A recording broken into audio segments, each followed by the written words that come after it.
ও আবু বকর,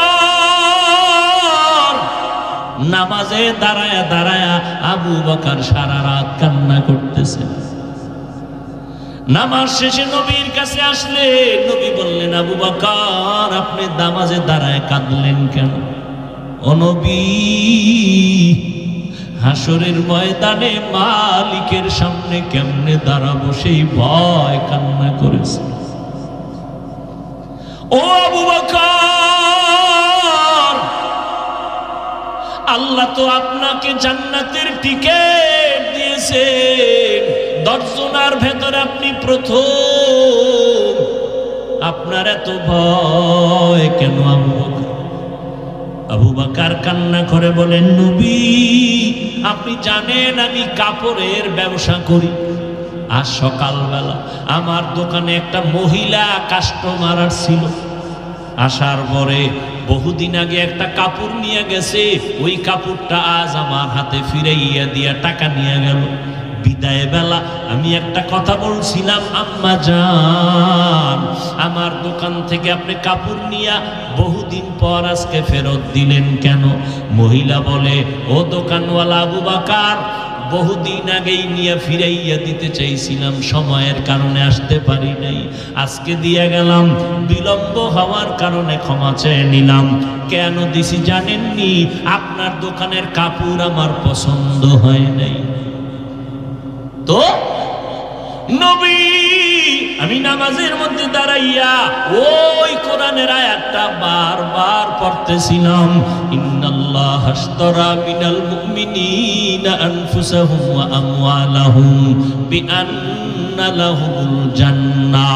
আল্লাহ তাআলা বলেন, আমি মুমিনের জান মাল কিনে নিলাম, বিনিময়ে মুমিনের জান্নাত দিয়ে দিলাম। এই আয়াত পড়লাম আর কাঁদলাম, পড়লাম আর কাঁদলাম, পড়লাম আর কান্না করলাম। নবী কয়, এটা তো খুশির খবর,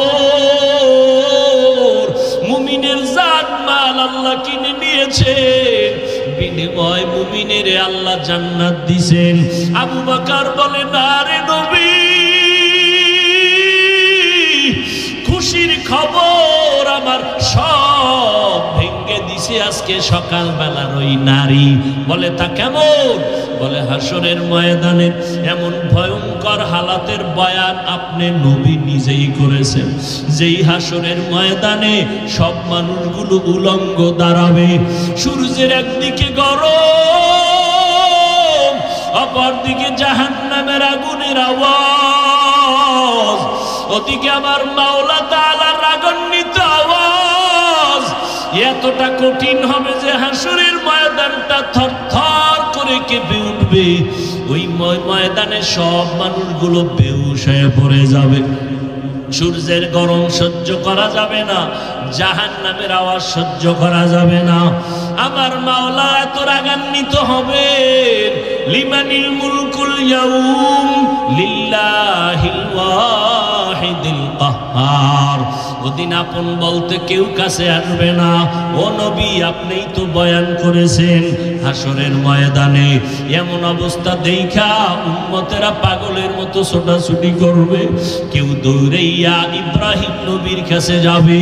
নবী বলবে, যাও, আজকে আমি আমাকে নিয়ে পাগল, আমার না জানি কি উপায় হয়, আজকে তোমাদের নিয়ে ভাবার সময় নেই, চলে যাও। ঈসা নবীর কাছে যাবে, তিনিও বলবে, যাও, আমি পারবো না, আজকে আমি নিজেকে নিয়ে ব্যস্ত হয়ে গেলাম। মুসা নবী কাঁদবেন, আল্লাহ আমাকে বাঁচাও, আমাকে বাঁচাও। এই রকম সব নবী আমাকে বাঁচাও, আমাকে বাঁচাও বলে কাঁদবেন। ও নবী, আপনিই তো বয়ান করেছেন ওই দিন তো আর আরশের ছায়া ছাড়া কোনো ছায়া হাসরের ময়দানে থাকবে না। ও রহমতের নবী, হাসরের ময়দান এমন ভয়ঙ্কর হালাত হয়ে যাবে, সব নবীরা উম্মতের তারাইয়া নিজেদের বাঁচানোর কান্না করা শুরু করবেন। শুধুমাত্র আপনি নবী, তখন আপনি সেজদায় পড়ে কাঁদবেন উম্মতের মায়ায় ভরিয়া। আমার নবী কাঁদবেন আর বলবেন, ও আল্লাহ, আমার উম্মতের বাঁচাও, আমার একটা উম্মত যেন জাহান্নামে না যায়। ও নবী, আমার আল্লাহ তাআলা উম্মতগুলোকে নবীর কান্না দেখা বলবে তাড়াতাড়ি তোমরা আলাদা হয়ে যাও। ওয়ামতাজুল ইয়াউমা আইয়ুহাল মুজরিমুন, আল্লাহ একটা আওয়াজ দিয়ে বলবে, ও গুনাহগারেরা তোমরা নেককারদের থেকে আলাদা হইয়া যাও। দুনিয়াতে নেককার গুনাহগার এক রাস্তায় চলি, এক প্লেটে খাই, কার গুনার খবর আমরা কেউ জানি না। এক প্লেটে সবাই বসে খাইতেছি, একই গাছের ফল খাইতেছি, একই নদীর মাছ খাইতেছি। গুনাহগারেরাও খায়, নেককারেরাও খায়। গুনাহগারেরাও একই রাস্তায় চলি, নেককারেরাও চলি। গুনাহগারেরা একই নদীর মাছ খাই, নেককারেরাও খাই। আজকে কোনো ভেদাভেদ নাই। এই ময়দানে একটা পবিত্র ময়দান, বেহেশতের বাগান। আমার নবীর কথা মতে এটা এখন জান্নাতের বাগান। রহমতের ফেরেশতারা চারদিক থেকে বন্দী করে রাখছে, আমাদেরকে বেষ্টন দিয়ে রাখছে। কিন্তু এই ময়দানের ভিতরে এমন মানুষ ফজরের নামাজ পড়ে নাই, জোহর পড়ে নাই, আসর পড়ে নাই, মাগরিব এশাও পড়ে নাই। কোন হুজুরেরাও উঠাইয়া দেয় নাই, কেউ খারাপও বলে নাই, বরং পায়ে ধইরা ধইরা বুঝাইতেছে, রে বাবা ফিরো, ওই গুনাহ নিয়া কবরে যাইও না। আজকে আমার মাওলাও কিন্তু তোমাদের আলাদা করেন নাই, কিন্তু হাসরের ময়দানে আমার আল্লাহ নিজে বলবেন, সূরা ইয়াসিনের আয়াত, ওয়ামতাজুল ইয়াউমা আইয়ুহাল মুজরিমুন, ও গুনাহগারেরা তোরা নেককারদের থেকে আলাদা হইয়া যা। আজ আমি ইনসাফের বিচার করব, নেক আমলওয়ালাদের ডান হাতে আমলনামা দিয়ে আমি জান্নাতে পাঠায় দিব।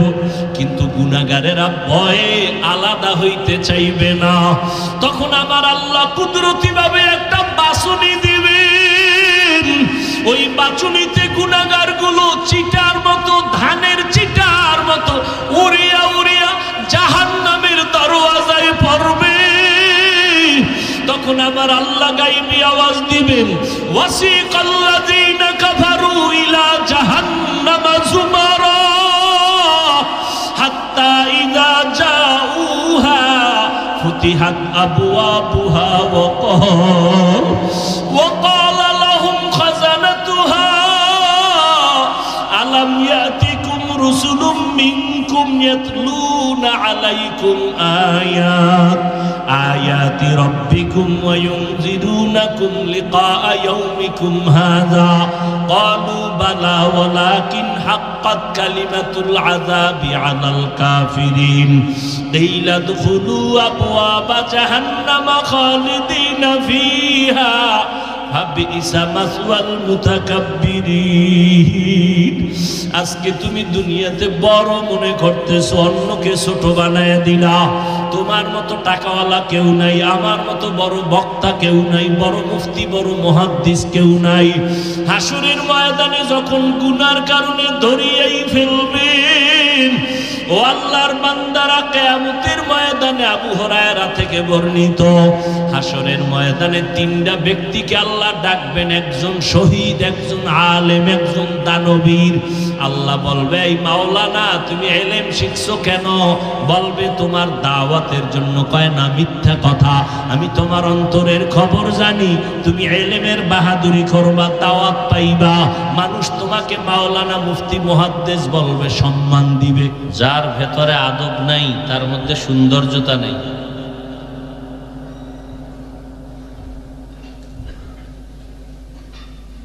আমি বয়ানে আসছি এমন এক টাইমে, যে টাইমে একটা জরুরি কথা আর একজন বয়ান আলোচক করতেছেন। তাহলে আর একজন আলোচক বয়ান করতেছেন কোরআন হাদিসের। আমি আসব, টাইম দিবে, এরপরে আমি বয়ান করব। এখানে আপনারা চূড়ান্ত বেয়াদব। বয়ানের থেকে স্লোগানের মূল্য বেশি। কি আপনারা বলেন, সব জবাব দেন। বয়ান, কোরআন হাদিসের বয়ানের থেকে একজনের আগমনে নারায়ে তাকবীরের স্লোগান বড়?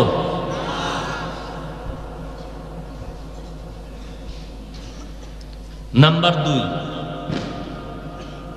আপনি যদি আমার নামে আসার কারণে স্লোগান দেন, আমার দাম কি আলাদা কিছু বাড়বে? তো এই চালাকি করেন কেন? এই বেয়াদবি করেন কেন? জীবনভর ওয়াজ শুনে কি শিখলেন?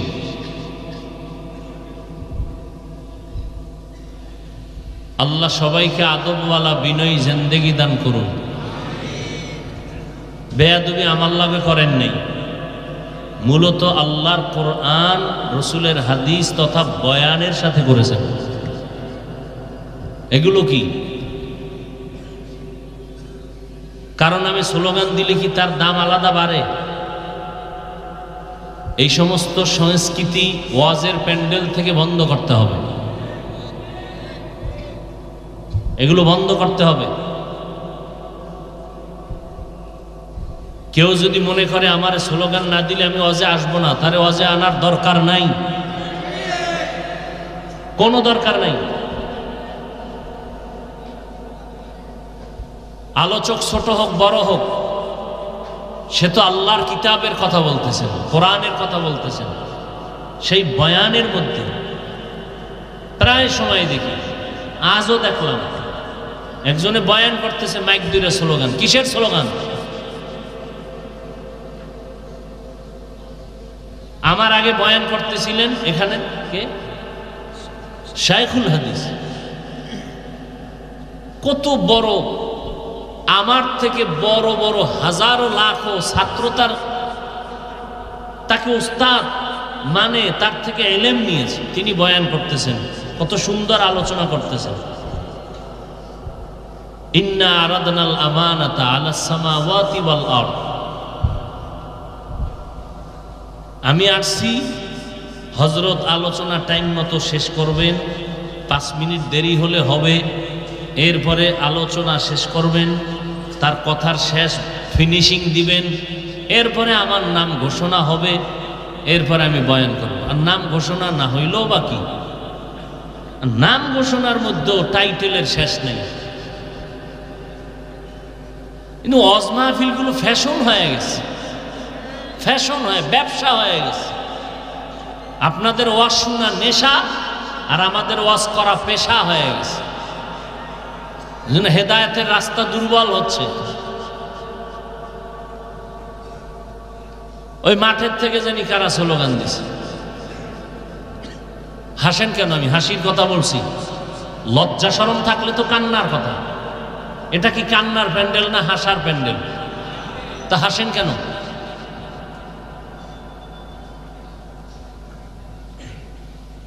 করেছেন বেয়াদবি, আবার হাসেন।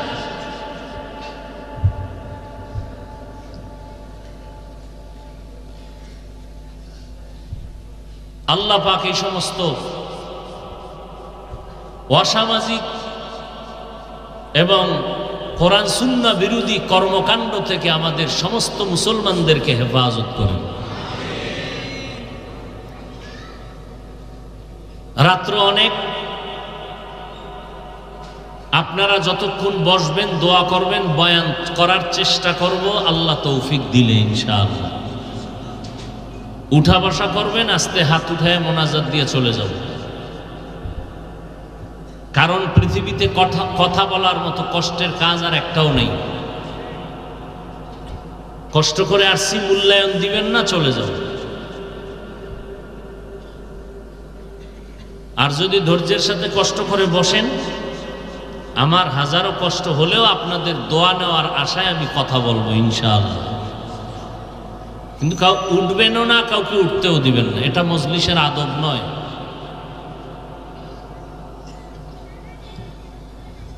আয়াত ও হাদিসের তরজমা পড়েছি, আয়াতটা সবাই জানেন,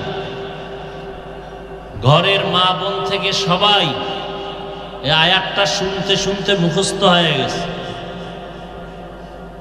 এখানে এমন একজনও নাই যে মনে হয় না কেউ এই আয়াতটা পারবে না, শুনতে শুনতে মুখস্থ।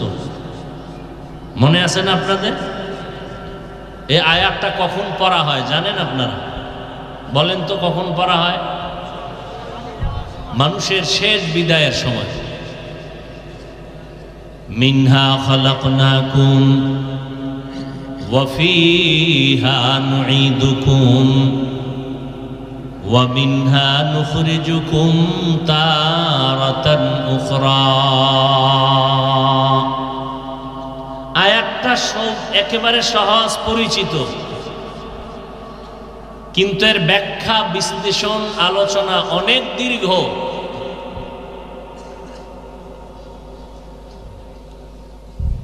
যেমন মিনহা খালাকনাকুম শব্দের মধ্যে একটা বিষয়ের আলোচনা, সৃষ্টি জগৎ নিয়ে। অফিহা নুঈদুকুম শব্দের ভেতরে কবর জগতের আলোচনা, আলমে বারজাখ। অমিনহা নুখরিজুকুম তারাতান উখরা কিয়ামতের আলোচনা। আমি শুধু সংক্ষিপ্ত আলোচনা করব মিনহা খালাকনাকুম শব্দের উপর, আর বাকি দুই অংশের হালকা একটু ইশারা দিয়ে মোনাজাতের দিকে যাব। প্রথম অংশের আলোচনা করব সামান্য, মিনহা খালাকনাকুম শুধু এতটুকু শব্দের আলোচনা হবে। আল্লাহ কি বললেন? আমি মানুষ সৃষ্টি করেছি বা তোমাদেরকে সৃষ্টি করেছি মাটির থেকে। মানুষের এই সৃষ্টির ব্যাপারে আরো কয়েকটা আওয়াজ আছে কোরআনের মধ্যে। যেমন এক আয়াতে আল্লাহ বলেন, ইকরা বিসমি রাব্বিকাল্লাযী খালাক খালাকাল ইনসানা মিন আলাক। পড়ুন হে নবী আপনার রবের নামে, যিনি আপনার স্রষ্টা। আমি ইনসানকে সৃষ্টি করেছি জমাট রক্ত থেকে। তাহলে এতক্ষণ জানলাম মানুষ সৃষ্টি কিসের থেকে? কথা বলেন। এখন জানলাম কিসের থেকে? জমাট রক্ত থেকে। আর এক আয়াতে আল্লাহ বলেন, মানুষ সৃষ্টি করেছি এক ফোঁটা পানির থেকে। হাল আতা আলাল ইনসানি হিনুম মিনাদ দাহরি লাম ইয়াকুন শাইআম মাযকুরা ইন্না খালাকনাল ইনসানা মিন নুতফাতিন আমশাজিন নাবতালিহি ফাজআলনাহু সামিআন বাসীরা। এখানে আল্লাহ বললেন, মানুষ তোমার কোনো অস্তিত্বই ছিল না, আমি আল্লাহ তোমাকে এক ফোঁটা পানির থেকে অস্তিত্ব দিলাম,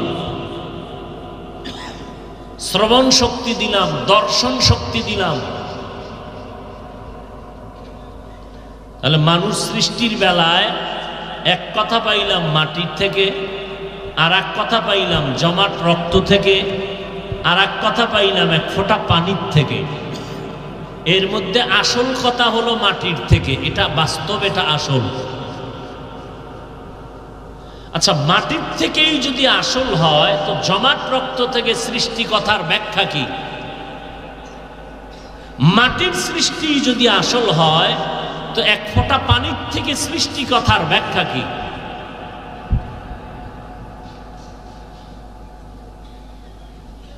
এর জবাব হলো যে ওই জমাট রক্তটা মাটির সৃষ্টি মানুষ, এটাই বাস্তব। তবে জমাট রক্তটাও মাটির সৃষ্টির রূপে রূপান্তরিত হইয়া জমাট রক্ত হয়।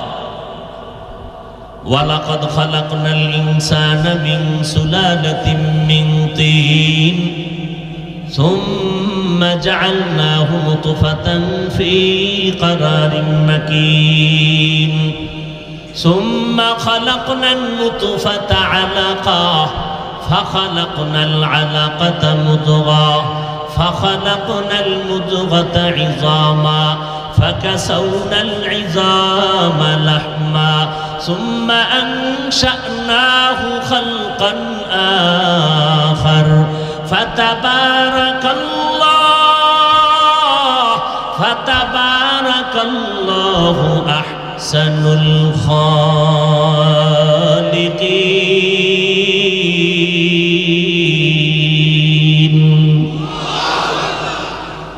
আল্লাহ তাআলা বলেন, আমি মানুষকে শক্ত মাটি আর পানির মিশ্রণে সৃষ্টি করেছি এবং এটাকে আমি আল্লাহ ফেরেশতার মাধ্যমে শোধন করাইলাম, জমাট রক্ত বানাইলাম, এর উপরে গোশত, এর উপরে হাড্ডি, এর উপরে গোশত, এইভাবে করে আমি একটা মানুষের স্ট্রাকচার তৈরি করলাম। জমাট আল্লাহ পাক ওই পানি জমাট রক্তে রূপান্তরিত করলেন। আর মানুষের জীবন পরিচালনার ক্ষেত্রে রক্ত হলো আসল, কারণ যার রক্ত ব্লাড সার্কুলেশন বন্ধ হয়ে যায় ওই মানুষটা জায়গায় নাই হয়ে যায়, আর যার ব্লাড সার্কুলেশন ফ্রি থাকে ওই লোকটা সুস্থ থাকে, কথা বলতে না পারলেও সুস্থ, খানা খাইতে না পারলেও সুস্থ, কারণ তার ব্লাড সার্কুলেশন চলতেছে। মানুষের চালিকা শক্তি, শরীরের ব্লাড একটা মহামূল্যবান সম্পদ। আল্লাহ তাআলা বলেন, আমি নাপাক পানি আর মাটির মিশ্রণটাকে জমাট রক্ত বানাই। এদিকে আল্লাহ ইঙ্গিত করে বলেন, মানুষ জমাট রক্ত থেকে সৃষ্টি, পানির থেকে সৃষ্টি, তাহলে মাটির সৃষ্টি কেমনে হলেন?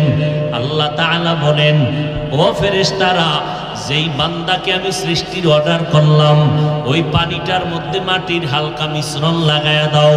মানুষ যেই জায়গায় তার মরণ হবে, কবর হবে, ওই জায়গা থেকে একটু মাটি এনে দাও।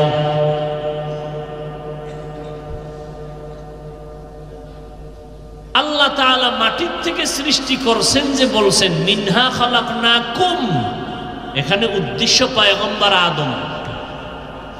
আদম তিনি একা। আল্লাহ বলেন, তোমাদেরকে মাটির থেকে সৃষ্টি করেছে। মাটির থেকে ডাইরেক্ট সৃষ্টি করেছেন আল্লাহ পাক আদম নবীকে। আদম কি দুইজন না একা? একা হলে হবে মিনহা খালাকনাকা, মিনহা খালাকনাকুম হবে কেন? তোমাদেরকে বললেন কেন? তোমাকে বলবেন। এর কারণ হলো যে এখানে যদিও ডাইরেক্ট আদম আলাইহিস সালামকে মাটির থেকে সৃষ্টি করলেন, কিন্তু উদ্দেশ্য হলো আওলাদে আদম সহ সব মাটির সৃষ্টি। কারণ পয়গম্বর আদম ডাইরেক্ট মাটির থেকে আল্লাহ সৃষ্টি করলেন। ওই আদম আলাইহিস সালাম তার পৃষ্ঠ থেকে আম্মাজান হাওয়া আলাইহিস সালামকে সৃষ্টি করলেন।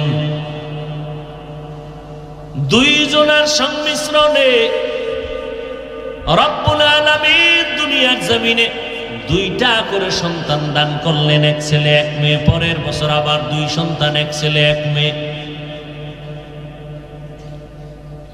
আল্লাহ রব্বুল আলামিন এইভাবে করে করে মানুষ সৃষ্টি করলেন। মা বাবা যেই পদার্থের হবে, সন্তান ওই পদার্থের হবে। মা বাবা যেহেতু মাটির সৃষ্টি, সন্তানও মাটির সৃষ্টি। আল্লাহ এদিকে ইঙ্গিত করে বললেন, মিনহা খালাকনাকুম, এই মানুষ, আমি তোমাদেরকে মাটির থেকে সৃষ্টি করেছি। দুই নাম্বার কথা হলো যে নাপাক পানির থেকে আমাদের সৃষ্টি করা হয়, ওই পানিটা বাবার থেকে মায়ের বাচ্চাদানির মধ্যে যায়। ওই পানিটা শরীরের একটা নির্যাস ভিটামিন। ভিটামিন শরীরের মধ্যে তৈরি হয় খানার দ্বারা। আর আমরা যত খানা খাই সব খানা তৈরি হয় মাটির থেকে। মূলত মানুষ হলো মাটির সৃষ্টি।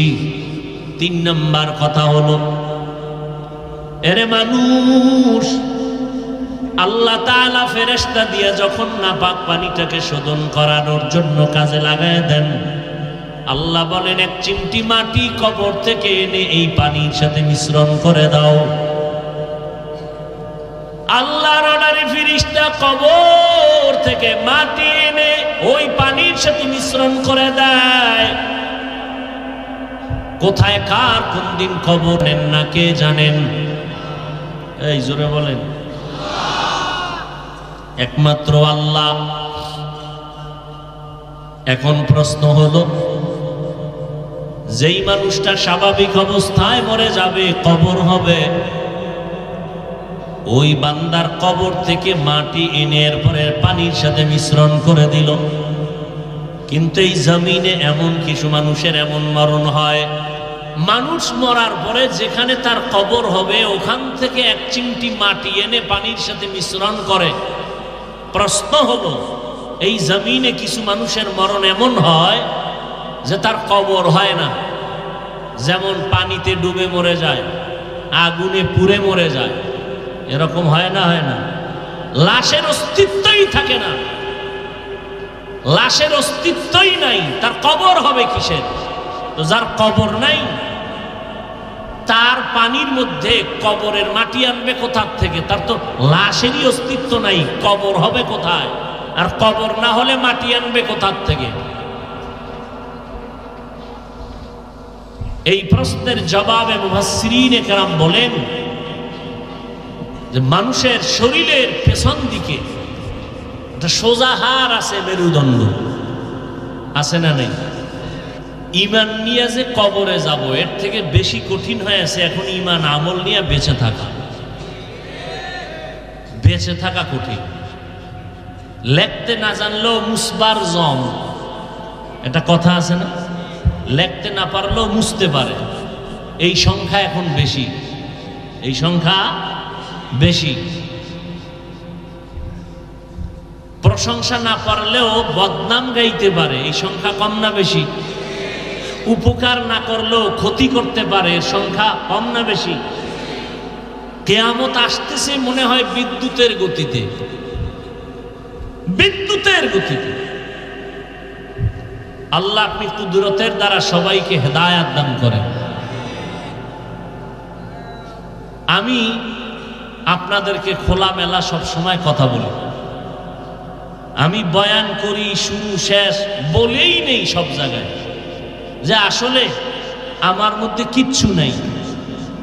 এরপরও কেন মুহতামিম সাহেব এই লোহার গেট মাদ্রাসায় দাওয়াত দেন প্রতি বছর, আবার আপনারাও বা কেন আসেন তাও বুঝি না। আমি তো এরকম ধারাবাহিক বিষয়ভিত্তিক তথ্যবহুল আকাশচুম্বী আলোচনা করতে পারি না। এরপরও এবার আইসা যদি দেখতাম লোক কিছু কম, তাহলে মুহতামিমকে বুঝাইতাম যে হযরত লোক কিছু কম হইছে, আমারে 2-1 বছর একটু গ্যাপ দেন।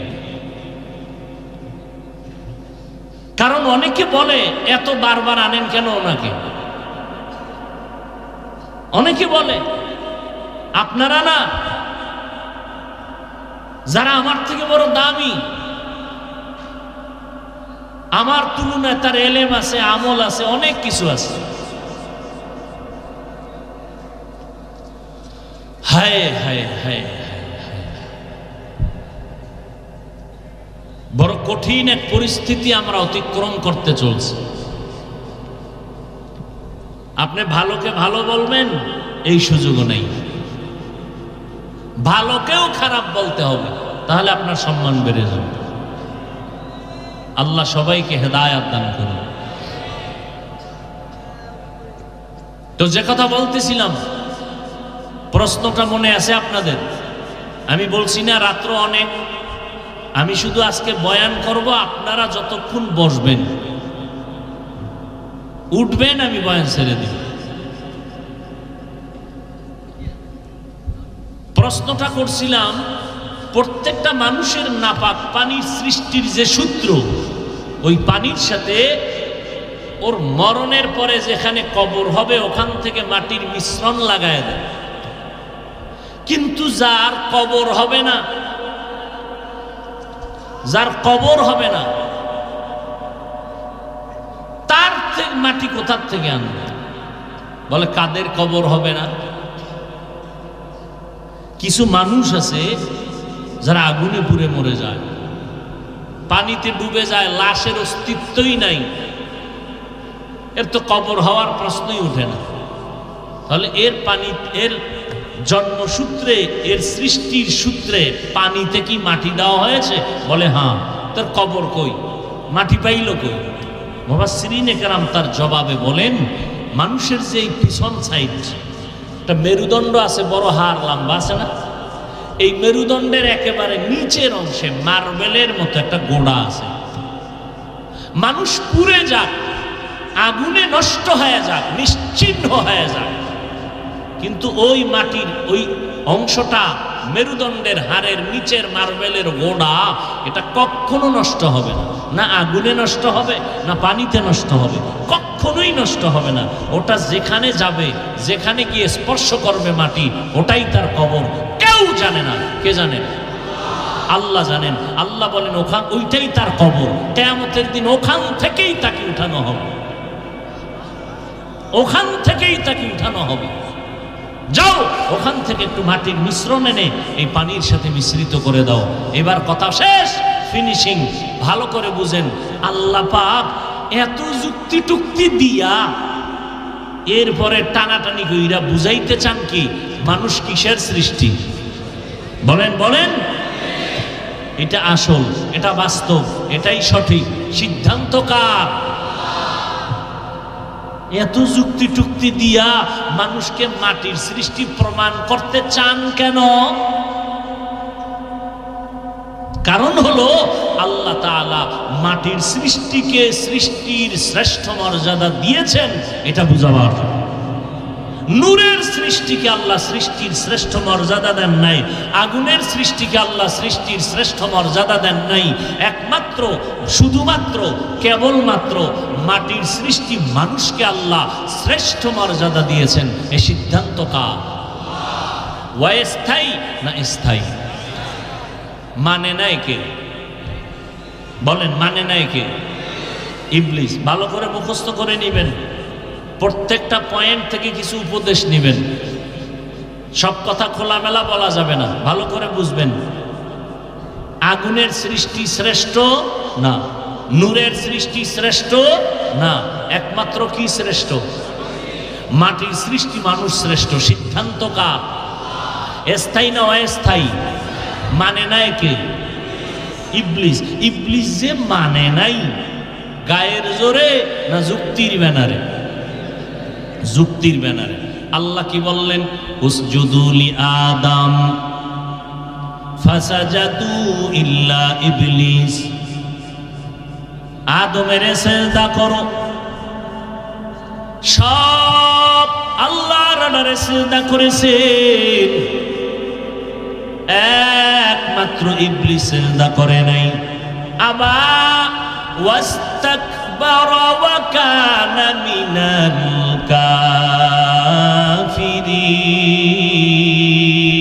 কাফিরিন। আল্লাহ কয় ইবলিস সিজদা করলি না কেন? ইবলিস কয় আল্লাহ আমার যুক্তিতে মিলে না, আমার যুক্তিতে মিলে না। তোমার যুক্তি কি? খালাকতানি মিন নার ওয়া খালাকতাহু মিন তিন। ও দয়ার মালিক, আমাকে আপনি আগুনের দ্বারা বানাইছেন, আদমের মাটির দ্বারা সৃষ্টি করেছেন।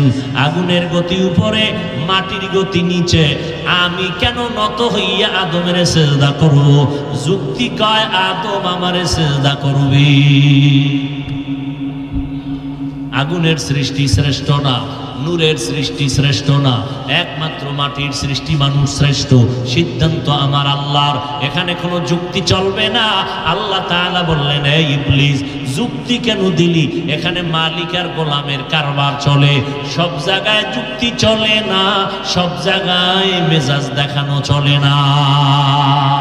লিকুল্লি শাইইন জিনাতুন ফিল ওয়ারা ওয়া জিনাতুল মারই তামামিল আদাবি। আজ খোদা খাহিম তৌফিক আদব বে আদব মাহরুম গাশত আজ ফজলে রা। আল্লাহ হলেন মালিক, আমরা গোলাম। মালিকের সামনে গোলামের প্রশ্ন করা বেয়াদবি। বেয়াদব আল্লাহর রহমত থেকে বঞ্চিত। ইবলিস কেন বেয়াদবি করলো? মূর্খতার কারণে কয় না, জ্ঞান বেশি থাকার কারণে বেয়াদবি করে ফেললো। এই জন্য আমি আমি আমি আমি যার মধ্যে ভাব, এই বান্দার চলাফেরার মধ্যে বেয়াদবির ভাব। সব জায়গায় আমি, আনা খায়রুম মিনহু, আমি তার থেকে ভালো, আমি তার থেকে ভালো, আমি তার থেকে ভালো, আমি ভালো, আমি ভালো, আমি ভালো। এই স্লোগান ইসলামের, মুমিনের, আল্লাহর, রসুলের না শয়তানের? আমি ভালো, এই রোগে শেষ করেছে যাকে ধরছে তাকে। যে মনে করছে ও কি জানে, আমি কি কম জানিনি, শেষ। এই একটা স্লোগান ওকে ধ্বংস করে ফেলেছে দুনিয়ার জিন্দেগি। আমি আমার থেকে আর কে বেশি জানি? এই রোগে যাকে পেয়েছে সে ধ্বংস হয়ে গেছে, মরার পরে নয়, মরার আগেই ধ্বংস হয়েছে। আল্লাহ হেদায়েত দান করুন। ভাইরা আমার, আমি তার থেকে ভালো, এই রোগ। অথচ রহমতের নবী এমন একটা জমিনে পদার্পণ করলেন যেই সময় মক্কার মানুষ চূড়ান্ত খারাপ। আমার নবী অল্প টাইমে মক্কায় আলো জ্বালাইছেন। বেতের বাড়ি লাগে নাই, গালি লাগে নাই, নবীর সুন্দর ব্যবহার। আমার নবী জীবনে কাউকে গালি দেন নাই, গালির জবাব দেন নাই। আমার নবীর ব্যবহার এত সুন্দর, নবীর ব্যবহারে মানুষের পাথরওয়ালা দিলটাও সাথে সাথে মোমের মতো দুর্বল হয়ে গেছে। ইহুদি বেঈমান আমার নবীর সামনে দাঁড়ায় গালি দেয়। পার্শ্বে আবু বকর সিদ্দিক রাদিয়াল্লাহু তাআলা আনহু বসা। নবী জবাব দেন না, বরং তাকায় তাকায় মুস্কি মুস্কি হাসতেছেন। আবু বকরের মাথা গরম।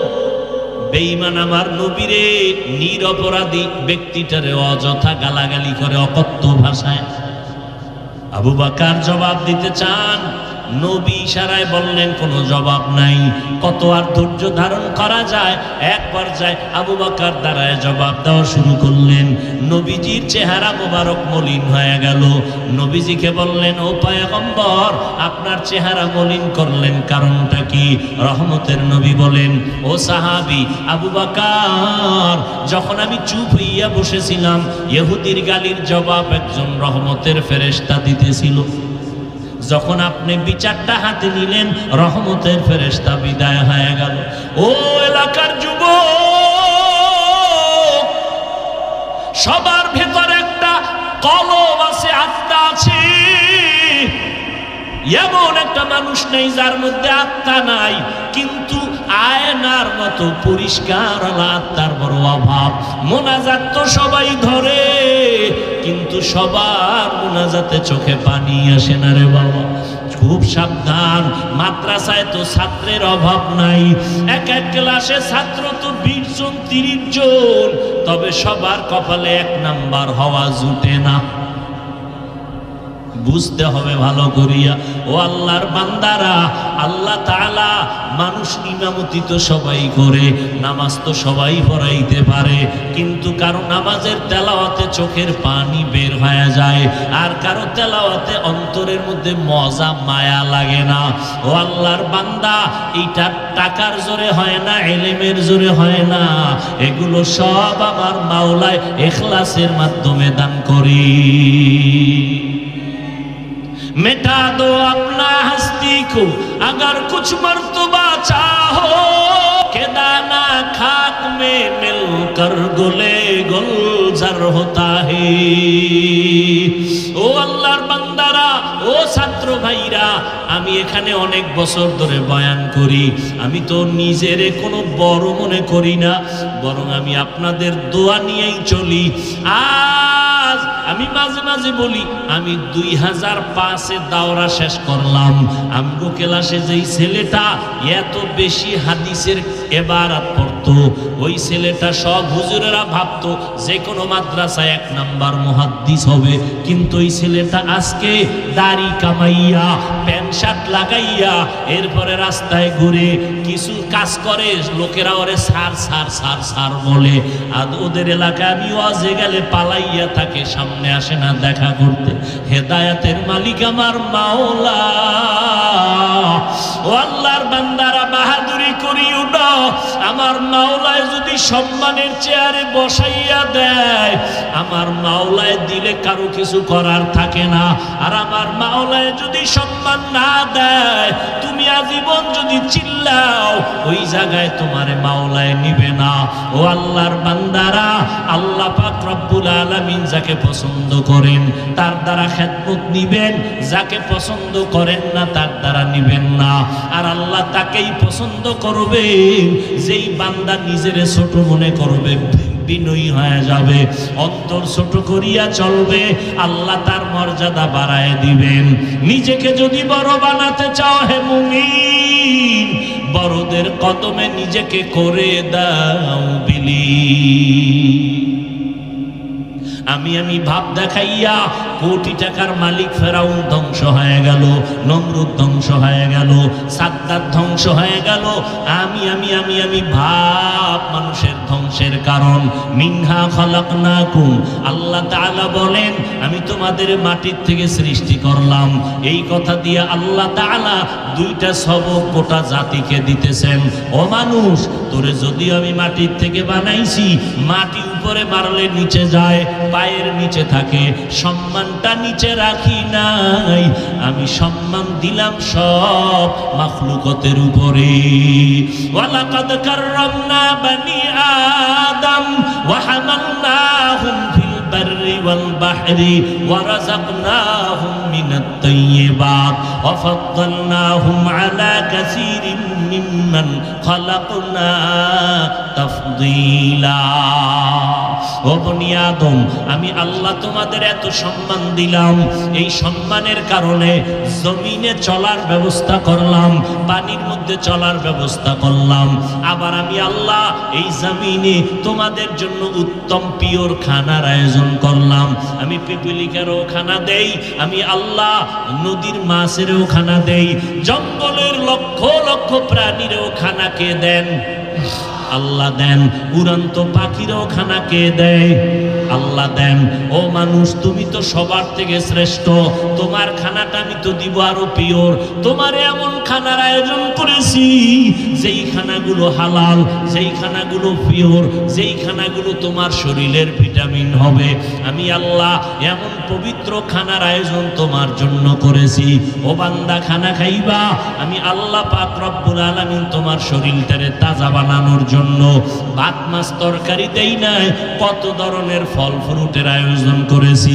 বান্দা, সব তোমার জন্য ব্যবস্থা করলাম। ও আল্লাহর গোলাম, আবার আমি আল্লাহ তোমাদের মধ্যে একে অন্যের তুলনায় সম্মানের জায়গায় নিয়ে গেলাম।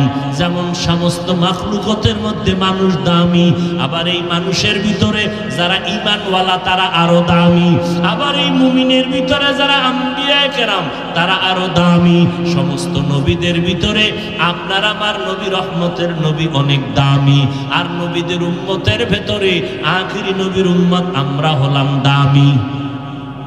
কুনতুম খায়রা উম্মাতিন উখরিজাত লিন-নাস তা'মুরুনা বিল মা'রুফ ওয়া তানহাউনা 'আনিল মুনকার ওয়া তু'মিনুনা বিল্লাহ। আখিরি নবীর উম্মতের মর্যাদা অনেক উপরে। তোমরা খায়রে উম্মত, তোমাদের থেকে দামি উম্মত ঈসা নবীর উম্মত না, মুসা নবীর উম্মত না, ইব্রাহিম নবীর উম্মত না, আখিরি নবীর উম্মত আল্লাহ আমাদের সম্মানিত করেছেন। আবার আমাদের মধ্যে যারা ঈমানওয়ালা, আমলওয়ালা, তাকওয়াওয়ালা, ইলমওয়ালা তারা আরো দামি। খায়রুকুম মান তাআল্লামাল কুরআনা ওয়া আল্লামা। নবীজি বলেন যারা কোরআন শিখে অন্যদের শিক্ষা দেয় এদের থেকে দামি আর কেউ হতে পারে না। এলমেরা এজাজু করদান বেহিসাব খলকেরা দাদন জবাবে বা সওয়াব হক না দারদ দোস্তে খলকা জারেরা নিস্তে ই খসলত একে দিনদারেরা। এরে বুনিয়াদম, মানুষ হিসাবেই তোমরা শুধু দামি তাই না, তোমরা শ্রেষ্ঠ নবীর উম্মত, এই হিসাবে তোমাদের অনেক দাম। তবে তোমরা শুধু নামে দামি না, কাজেও দামি। তোমাদের কাজ আছে। উখরিজাত লিন্নাস, তোমরা মানুষের কল্যাণে বের হও, কল্যাণে অকল্যাণে না। কল্যাণে বের হইয়া দুইটা কাজ করবা, যেই মানুষগুলো বুঝে না তাদের বুঝাইয়া কল্যাণের দিকে নিয়ে যাবা, আর যারা একটু উল্টা পাল্টা করে তাদের বাধা দিবা। বাধা দিতে গিয়েও খারাপ আচরণ করবা না, সাবধান। কারণ এই মানুষগুলোরে আল্লাহ বানাইছে, তুমি বানাও নাই। তুমি একজনের পারো বুঝাইতে, কিন্তু ধমক দেওয়ার অধিকার নাই, কারণ এরা তোর গোলাম না। কার গোলাম? তুমি ধমক দাও কেন? আল্লাহর গোলামের তুমি ধমক দাও কেন? তুমি বুঝাও। মূসা আলাইহিস সালামকে আল্লাহ যখন ফেরাউনের কাছে দাওয়াত দিতে পাঠায়, সাথে আছে মূসা নবীর ভাই হারুন আলাইহিস সালাম। দুজন যখন দাওয়াত দিতে যাইতেছেন, মূসা নবী এবং হারুন দোনো ভাই মিলিয়া ফেরাউনের দাওয়াত দিতে যায়। আল্লাহ ভালো করিয়া জানেন এই ফেরাউন জীবনে কালেমা পড়বে না। আল্লাহ জানেননি তো? জানলে তো আল্লাহর দরকার ছিল যে ফেরাউনের ইচ্ছা রকম ধুইয়া দিয়ে আমি ও বেঈমান কালেমা জীবনে পড়বে না, ইচ্ছা রকম ধুইয়া দাও। কিন্তু আল্লাহর সিস্টেম কি? ফাকুলা লাহু কাওলান লাইয়িনান লাআল্লাহু ইয়াতাযাক্কারু আও ইয়াখশা। আল্লাহ বলেন, ও মূসা ও হারুন, এই ফেরাউনের দাওয়াত দিতে যাও, খবরদার খারাপ আচরণ করবা না, ভালো আচরণ করবা। লাগিয়ে না, নরম নরম কথা বলবা। লাভ কি? কয় দুইটা লাভ হবে। ইয়াতাযাক্কারু আও ইয়াখশা, হয়তো গবেষণা করবে মূসা কি কইল। গবেষণা করলেও মানুষের ব্রেন চেঞ্জ হয়, মন চেঞ্জ হয়ে যায়, না হয় ভয় পাবে। উল্টা পাল্টা করা যাবে না। মূসা নবী যা বুঝাই সেটাই সঠিক, এইভাবে নরম কথা বলবা। এই কথাটারে টান দিয়া পাকিস্তানের মুফতি শফি রহমতুল্লাহ আলাই, শরীয়তের জাস্টিস আল্লামা তকি উসমানী রহমতুল্লাহ আলাইহির দামাত বারাকাতুহুমের বাবাজান মুফতি শফি রহমতুল্লাহ আলাই বলেন, এই দুনিয়ার বক্তারা, তোমরা কি মূসা নবীর থেকে বড় বক্তা? আর যাদের তোমরা দাওয়াত দিবে তারা কি ফেরাউনের থেকে খারাপ? ও দুনিয়ার আলোচক ও দাঈ, তোমরা কি মূসা নবীর থেকে দামি দাঈ, দামি বক্তা? যাদের তোমরা দাওয়াত দাও তারা কি ফেরাউনের থেকে খারাপ? মূসা নবীর মতো ব্যক্তিকে যদি আল্লাহ কয় ফেরাউনের সাথে খারাপ আচরণ করবা না, তাহলে তোমরা কেন মুমিন উম্মতের সাথে খারাপ আচরণ করবা? ফাবিমা রাহমাতিন মিনাল্লাহি লিনতা লাহুম ওয়া লাউ কুনতা ফাদ্দান গালিযাল কলবি লান ফাদ্দু মিন হাওলিক। ও নবী, আমি আপনার অন্তরকে নম্রতা ভদ্রতায় ভরে দিয়েছি আমার রহমত আর দয়ার কারণে। যদি একটু কঠোর আপনার অন্তর হইতো, আপনার কাছে কেউ আসতো না, সব দলে দলে ভাগিয়া যাইত। লা তামুদ্দান্না আইনাইকা ইলা মা মাত্তানা বিহি আজওয়াজাম মিনহুম ওয়া লা তাহজান আলাইহিম ওয়াকফিদ জানাহাকা লিল মুমিনিন। ও নবী, বেঈমানের রং তামাশা, ওদের সম্পদ ধনবল মনোবল দেখা আপনি পেরেশানি হবেন না। আপনি মুমিনদের বেলায় বিনয়ের ডানা বিছাইয়া দেন, ওয়াকফিজ জানাহাকা লিল মুমিনিন, আপনি বিনয়ের ডানা বিছাইয়া দেন আপনার মুমিনদের জন্য, আপনার ব্যবহারে যেন দুশ্মন ও বন্ধু হইয়া যায়।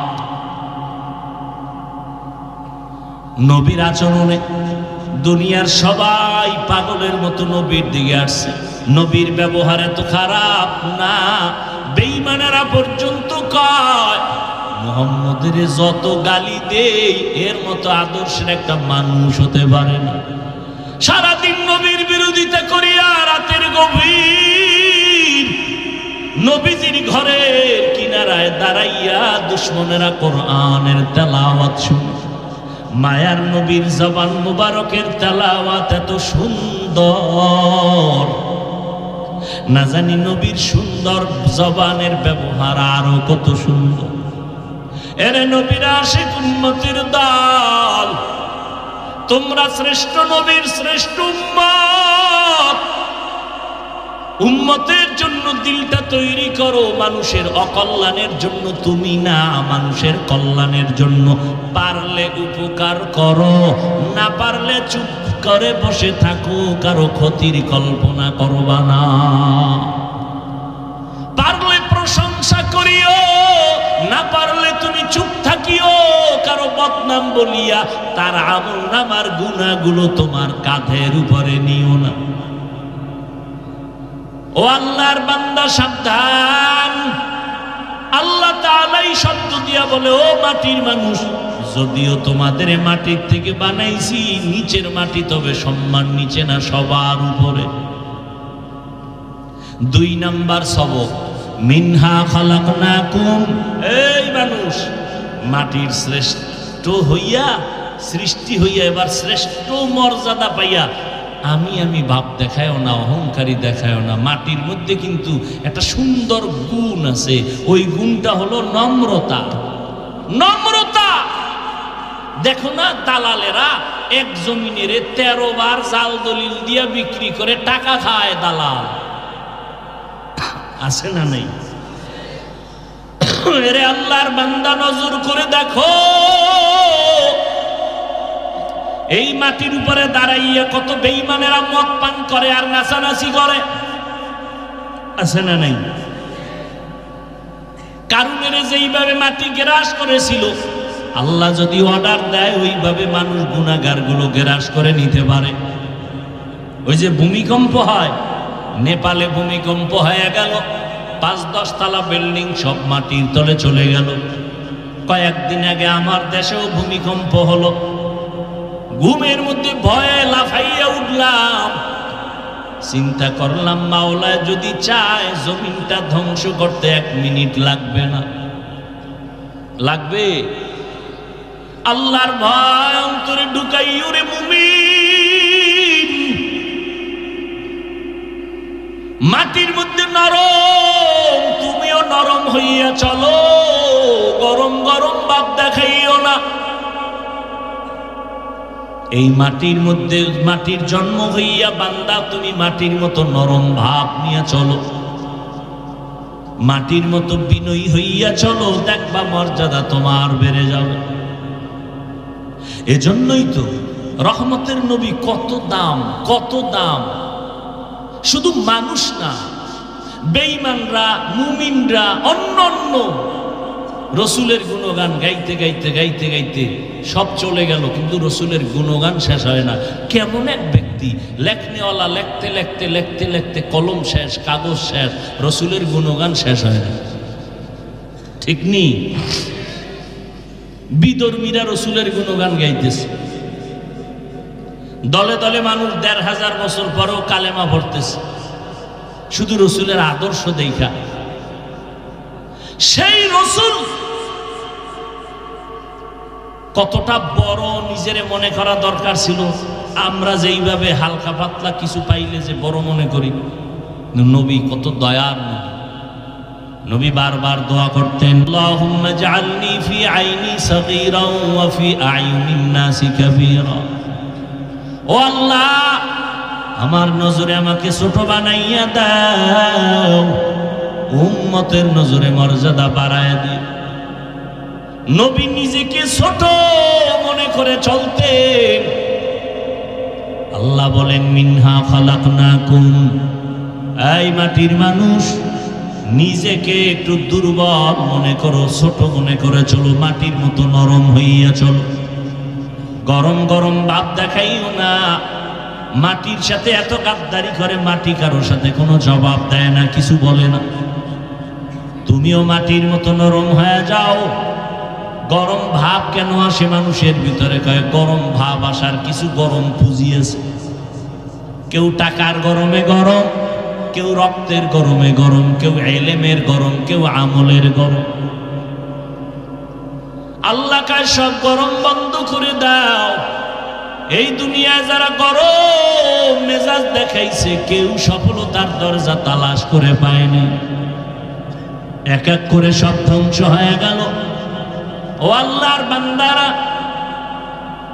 বরং রসুলের হাতে যারা আদর্শ মানুষ হয়েছে, তারা নিজেদের কতটা নরম মনে করিয়া গেলেন। জান্নাতের 10 জন সাহাবা নবীর হাতে টিকিট পেয়ে গেলেন আল্লাহর পক্ষ থেকে। 10 জনের ভিতরে প্রথম আবু বকর সিদ্দিক রাদিয়াল্লাহু আনহু। কত দাম তার! আম্মা জান আয়েশা রাদিয়াল্লাহু আনহা একদিন রহমতের নবীকে প্রশ্ন করলেন, নবী, আপনার হাতে গড়া সাহাবায়ে কেরাম, এদের মধ্যে দামি কে? তো ভাবছেন আব্বার নামটা বলবেন। আব্বাকে? আবু বকর। নবী কেমন হিকমতের নবী আমার! আম্মা জান যখন প্রশ্ন করলেন, নবী জবাব দিলেন, ওমরে ফারুক হলেন বড় দামি। আম্মা জান চুপ হয়ে গেলেন। আমার আব্বা জানের নাম নবী বললেন না। আম্মা জান বলে, ওমর কেমনে দামি? কয় তাকাইয়া দেখো, আকাশের ভিতরে নক্ষত্র দেখতেছো, এই নক্ষত্র যেমন অগণিত, ওমরের আমল এর থেকেও বেশি অগণিত। আম্মা জানের মনের মধ্যে খুদ খুদ করে, আব্বা জানের নামটা তো কইল না, কয়ও না, কি করি জিগাইলো জানি কি মনে করে। কত আর চুপ থাকা যায়, ফট করে বলেই ফেললেন, আমার আব্বা জানের তো কি?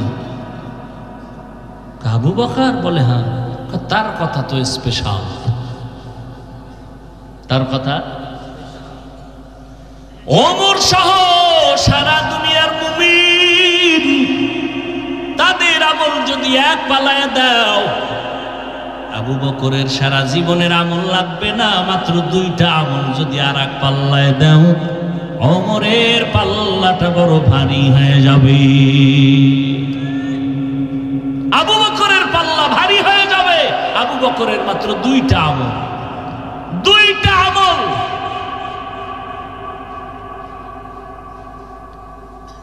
আবু বকরের ওই 2টা আমলের এত মূল্য, জীবনের বড় ত্যাগ আর কোরবানি। ওই দিকে আমি যাব না। সেই দামি আবু বকর, নবী একদিন হুজরায় ঘুমাচ্ছেন, গভীর হালকা রাতের মধ্যে শুনে কান্নার আওয়াজ মসজিদে নববীর ভেতরে। নবী উঠলেন, বের হলেন, হঠাৎ করে আওয়াজ শুনলেন। এই কান্নার আওয়াজ ভিন্ন কারো না, গভীর রাতে কান্নার আওয়াজ, আবু বকরের আওয়াজ। নামাজে দাঁড়ায়া দাঁড়ায়া আবু বকর সারা রাত কান্না করতেছে। নামাজ শেষে নবীর কাছে আসলেন। নবী বললেন, আবু বকর, আপনি নামাজে দাঁড়ায় কাঁদলেন কেন? ও নবী, হাসরের ময়দানে মালিকের সামনে কেমনে দাঁড়াবো সেই ভয় কান্না করেছে। ও আবু বকর, আল্লাহ তো আপনাকে জান্নাতের টিকিট দিয়েছেন, 10 জনের ভেতরে আপনি প্রথম। আপনার এত ভয় কেন আবু বকর? আবু বকর কান্না করে বলেন, নবী, আপনি জানেন আমি কাপড়ের ব্যবসা করি। আজ সকালবেলা আমার দোকানে একটা মহিলা কাস্টমার আসছিল। আসার পরে বহুদিন আগে একটা কাপড় নিয়ে গেছে, ওই কাপড়টা আজ আমার হাতে ফিরাইয়া দিয়া টাকা নিয়ে গেল। বিদায় বেলা আমি একটা কথা বলছিলাম, আম্মা জান আমার দোকান থেকে আপনি কাপড় নিয়া বহুদিন পর আজকে ফেরত দিলেন কেন? মহিলা বলে, ও দোকানওয়ালা আবু বকর, বহুদিন আগেই নিয়ে ফিরাইয়া দিতে চাইছিলাম, সময়ের কারণে আসতে পারি নাই, আজকে দিয়ে গেলাম, বিলম্ব হওয়ার কারণে ক্ষমা চেয়ে নিলাম। কেন দিছি জানেননি? আপনার দোকানের কাপড় আমার পছন্দ হয় নাই। তো নবী আমি নামাজের মধ্যে দাঁড়াইয়া ওই কোরআনের আয়াতটা বারবার পড়তেছিলাম, ইন্নাল্লাহা আশতারা মিনাল মুমিনিনা আনফুসাহুম ওয়া আমওয়ালাহুম বিআন্না লাহুমুল জান্নাহ। আল্লাহ তাআলা বলেন, আমি মুমিনের জান মাল কিনে নিলাম, বিনিময়ে মুমিনের জান্নাত দিয়ে দিলাম। এই আয়াত পড়লাম আর কাঁদলাম, পড়লাম আর কাঁদলাম, পড়লাম আর কান্না করলাম। নবী কয়, এটা তো খুশির খবর, মুমিনের জান মাল আল্লাহ কিনে নিয়েছেন, বিনিময় মুমিনের আল্লাহ জান্নাত দিবেন। আবু বকর বলে, না রে নবী, খুশির খবর আমার সব ভেঙে দিছে আজকে সকালবেলার ওই নারী। বলে, তা কেমন? বলে, হাসরের ময়দানে এমন ভয়ঙ্কর হালাতের বয়ান আপনি নবী নিজেই করেছেন, যেই হাসরের ময়দানে সব মানুষগুলো উলঙ্গ দাঁড়াবে, সূর্যের একদিকে গরম, অপর দিকে জাহান্নামের আগুনের আওয়াজ, ওদিকে আমার মাওলা তাআলার রাগান্বিত আওয়াজ।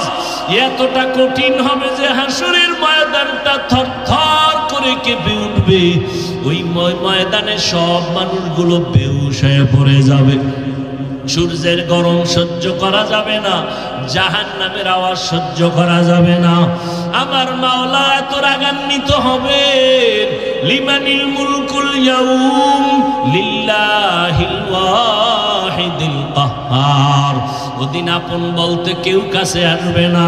ও নবী, আপনিই তো বয়ান করেছেন, হাসরের ময়দানে এমন অবস্থা দেখা উম্মতেরা পাগলের মতো ছোটাছুটি করবে, কেউ দৌড়াইয়া ইব্রাহিম নবীর কাছে যাবে, নবী বলবে, যাও, আজকে আমি আমাকে নিয়ে পাগল, আমার না জানি কি উপায় হয়, আজকে তোমাদের নিয়ে ভাবার সময় নেই, চলে যাও।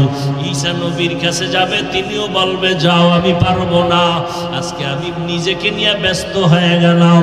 মুসা নবী কাঁদবেন, আল্লাহ আমাকে বাঁচাও, আমাকে বাঁচাও। এই রকম সব নবী আমাকে বাঁচাও, আমাকে বাঁচাও বলে কাঁদবেন।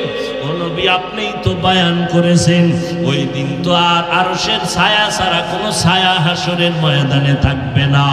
ও রহমতের নবী, হাসরের ময়দান এমন ভয়ঙ্কর হালাত হয়ে যাবে, সব নবীরা উম্মতের তারাইয়া নিজেদের বাঁচানোর কান্না করা শুরু করবেন। শুধুমাত্র আপনি নবী, তখন আপনি সেজদায় পড়ে কাঁদবেন উম্মতের মায়ায় ভরিয়া। আমার নবী কাঁদবেন আর বলবেন, ও আল্লাহ, আমার উম্মতের বাঁচাও, আমার একটা উম্মত যেন জাহান্নামে না যায়। ও নবী, আমার আল্লাহ তাআলা উম্মত গুলোকে নবীর কান্না দেখা বলবে, তাড়াতাড়ি তোমরা আলাদা হয়ে যাও। ওয়ামতাজুল ইয়াউমা আইয়ুহাল মুজরিমুন, আল্লাহ একটা আওয়াজ দিয়ে বলবে, ও গুনাহগারেরা, তোমরা নেককারদের থেকে আলাদা হইয়া যাও।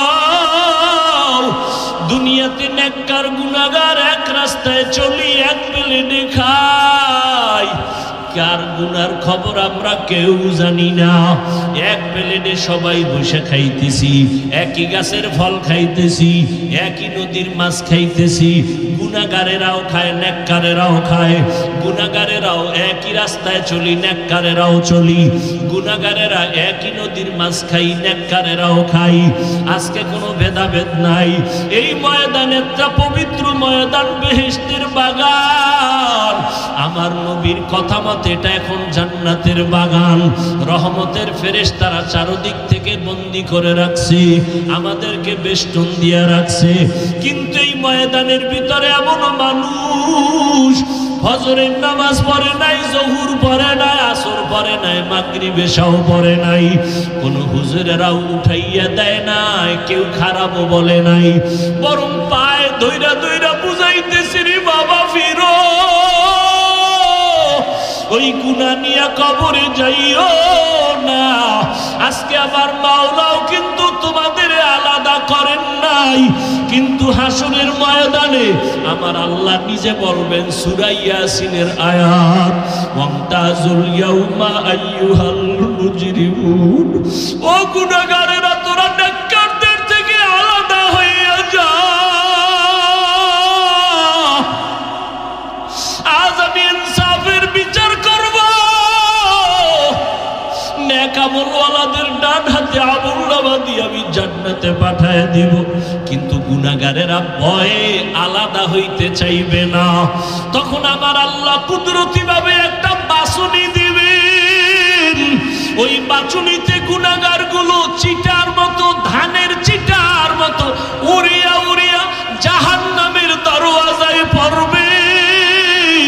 তখন আমার আল্লাহ গায়বী আওয়াজ দিবেন, ওয়াসিকাল্লাযীনা কাফারু ইলা জাহান্নামা যুমারা হাত্তা ইযা জাউহা ফুতিহাত আবওয়াবুহা ওয়া ক্বালা লাহুম খাযানাতুহা আলাম ইয়াতিকুম রুসুলুম মিনকুম ইয়াতলুনা আলাইকুম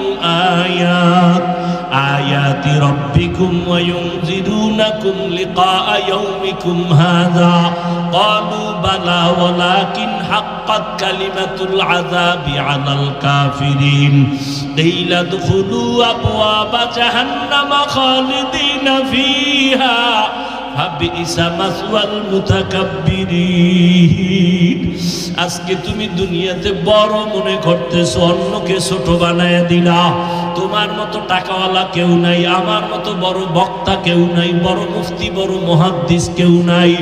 হাসরের ময়দানে যখন গুনার কারণে ধরিয়েই ফেলবেন, ও আল্লাহর বান্দারা, কিয়ামতের ময়দানে আবু হুরায়রা থেকে বর্ণিত, হাসরের ময়দানে তিনটা ব্যক্তিকে আল্লাহ ডাকবেন, একজন শহীদ, একজন আলেম, একজন দানবীর।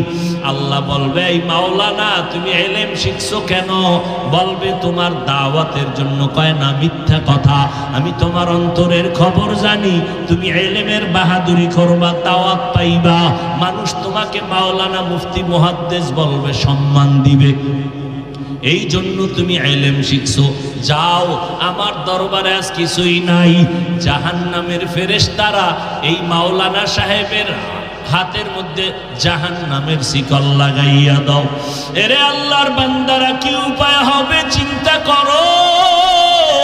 এই চিন্তা যখন করতে করতে করতে করতে মোরাকাবার হালাতে চলে যাইতেন, সাহাবায়ে কেরাম বেকারার হয়ে যাইতেন, আল্লাহওয়ালারা বেউসায় যাইতেন, খানা দানার খবর থাকতো না রে বাবা। আবু বকর সিদ্দিক রাদিয়াল্লাহু তাআলা বলেন, নবী হাসরের ময়দান কেমন ভয়ঙ্কর হবে আপনি বয়ান করেছেন।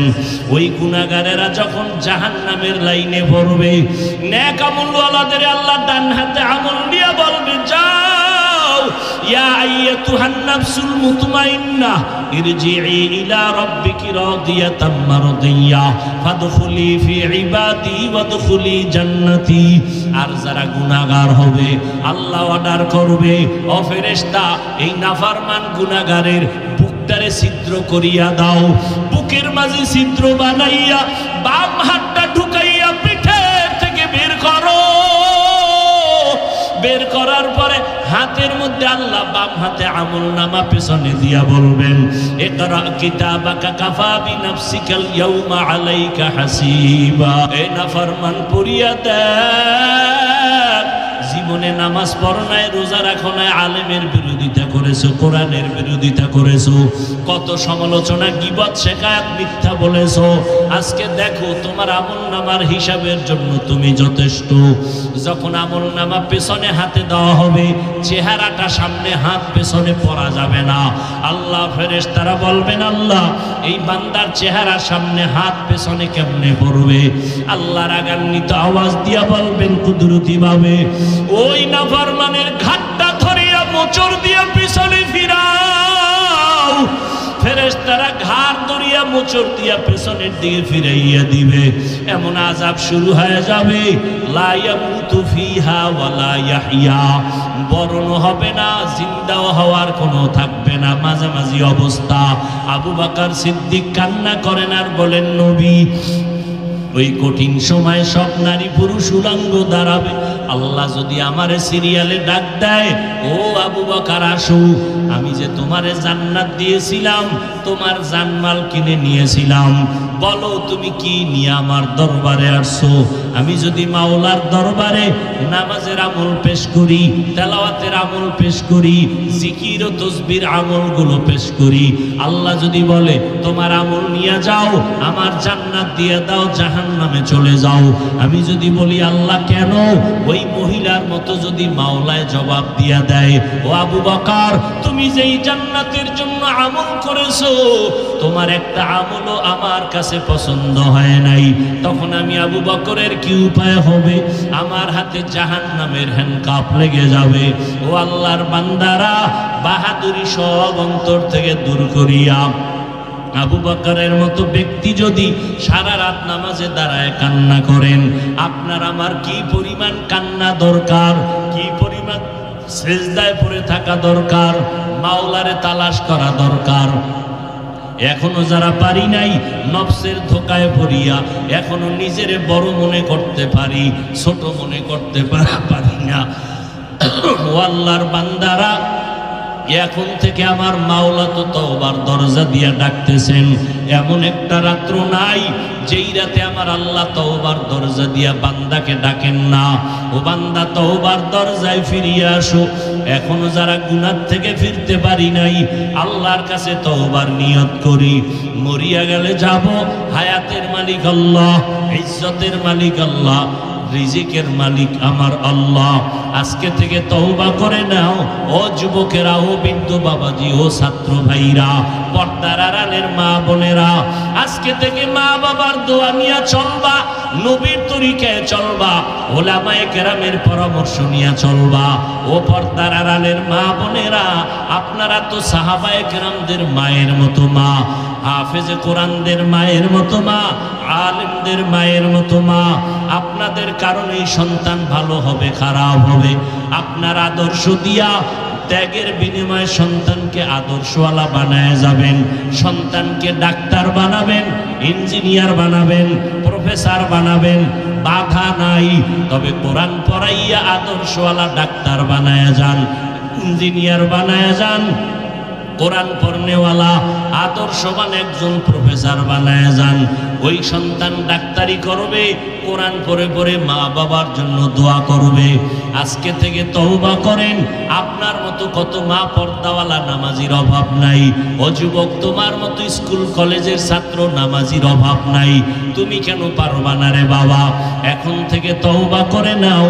হেদায়েতের মালিক আমার আল্লাহ। আল্লাহ যদি কবুল করেন, হেদায়েতের দরজা খুলে যাবে। তবে এটাও সত্য, আবু জাহাল নবীর 13টা বছর বয়ান শুনলো, কালেমা নসিব হলো না। এই জমিনে আবু জাহালের মতো শক্ত অন্তরের কিছু মানুষ হাজারো বয়ান শুনবে, তওবা করবে না, মোনাজাতে কান্না আসবে না, বরং বয়ানের পরে বাজে মন্তব্য করে গুনার পাল্লা ভারী করবে। আর একদল ওমরের মেজাজওয়ালা মানুষ গুনাহ নিয়ে ডুববে, তওবা করে কান্না করে বিদায় হবে। তওবার নিয়ত যদি কারো অন্তর তৈরি হয়, আর নামাজ ছাড়বেন না, দাড়ি কাটবেন না, বেপরদায় চলবেন না, মা বাবারে কষ্ট দিবেন না, নবীর তরিকার বাইরে চলবেন না। তওবা করার মতো যদি নিয়ত হয়, মুনাফিকি যদি না থাকে, খাঁটি তওবার নিয়ত যাদের আছে, দুটো হাত আমার আল্লাহকে দেখাইয়া দাও। আয় আল্লাহ, হাতগুলো কবুল করে নেন, তওবা কবুল করে নেন, তওবার উপরে মজবুত হইয়া চলার মতো তৌফিক দান করেন, আমিন। আলহামদুলিল্লাহি রাব্বিল আলামিন, ওয়াসসালাতু ওয়াসসালামু আলা সাইয়্যিদিল আমবিয়াই ওয়াল মুরসালিন ওয়া আলা আলিহি ওয়া আসহাবিহি আজমাইন। ইয়া আরহামার রাহিমিন, ইয়া আরহামার রাহিমিন, ইয়া আরহামার রাহিমিন। রব্বিরহামহুমা কামা রব্বায়ানি সগীরা। আল্লাহুম্মা ইন্নাকা আফুউন কারীম তুহিব্বুল আফওয়া ফা'ফু আন্না। আল্লাহুম্মা ইন্না নাসআলুকা রিযাকা ওয়াল জান্নাহ ওয়া নাউযু বিকা মিন সাখাতিকা ওয়ান নার।